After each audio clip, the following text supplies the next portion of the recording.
Two contestants were eliminated last week during the Masked Singer's 2-hour episode, including the twerking bird we all grew to love, the penguin. Now that we know who the penguin is, we can talk about how all those clues added up. But first, waddle over to that subscribe button and turn on your notifications. We're making videos about the latest Masked Singer reveals every week, and you don't want to miss it. So first of all, the penguin was revealed to be Emmy award-winning TV host, actress, and comedian Sherri Shepherd. And not to ruffle any feathers, but if you hadn't figured that out, you probably weren't paying attention. Let's go over the clues, shall we? From episode 3, the penguin's clue package started with her saying, "My whole life I've been told I'm not pretty enough, not smart enough, not funny enough," as we see a TV screen that reads Penguin's career on ice. This is referencing when Sherri was fired from The View back in 2014. Then we hear the penguin say she doesn't need a permission slip from anyone to be who she is. Well, what do you know, Sherri has also written a book called Permission Slips, Every Woman's Guide to Giving Herself a Break. Towards the end of the episode 3 clue package, we see a sign that reads, "I'm not your secretary." Sherri started out as a legal secretary while struggling to make it as a stand-up comedian. Let's move on to episode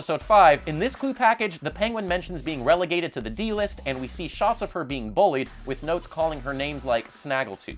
In an interview with People back in 2010, Shepherd mentions being bullied every single day at her school in Chicago, and mentions that she used comedy as a way to overcome it. The penguin then says, "The brightest star can be born out of the greatest tragedy." This could be another reference to her being fired from The View, her recent divorce, or her son's developmental delays, which she's been very open about. The penguin also says, "Whether it be in an office or on stage, I never curb my enthusiasm." This led the judges to think it was Mindy Kaling or Wanda Sykes under the penguin mask, who starred on The Office and Curb Your Enthusiasm respectively. This was probably just to throw them off. Really, Shepherd was hinting at her appearance on other sitcoms like 30 Rock. Oh, that's a stretch. We then see a hairdryer and a brush, which is a similar reference to what we saw in the sneak peek clue package, which makes sense since Sherri Shepherd launched her own wig line called Luxe Hair Now. Finally, after her performance, the penguin says she had relationships with many of the presidents, which Sherri did, if you count interviewing them a relationship. So, there you have it. Do the clues make sense to you now? Let us know in the comments, and while you're down there, hit subscribe. You made it this far and you're not going to want to miss what's coming up, so make sure to stick with CinemaBlend for all the latest Masked Singer recaps, guesses, and reveals.